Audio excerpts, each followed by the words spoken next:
ప్రభాస్ గారి సినిమాలు జనరల్‌గా మీరు చూస్తూ ఉంటే, ఆయన చేసే ఎక్స్‌పెరిమెంట్స్ ఎవరు చేయరు.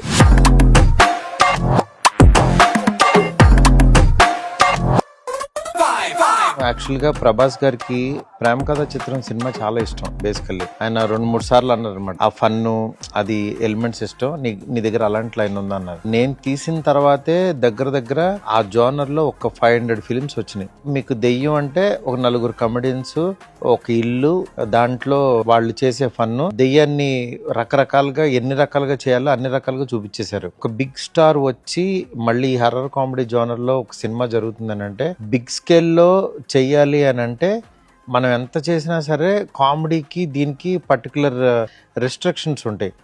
దీన్ని దాటి చెయ్యాలి అని అంటే సంథింగ్ బియాండ్ మనం ఏదో థింక్ చేయాలి. ఆ ప్రాసెస్లోనే ఇందులో ఉన్న యాంటాగనిస్ట్ క్యారెక్టర్ ఎవరైతే ప్లే చేశారో వీళ్ళిద్దరికి మధ్యన ఆ ప్లే కొత్తగా కనుక చేయగలిగితే డెఫినెట్గా కొత్తగా ఉంటుందని దీంట్లో చేయాల్సి వచ్చిందనమాట.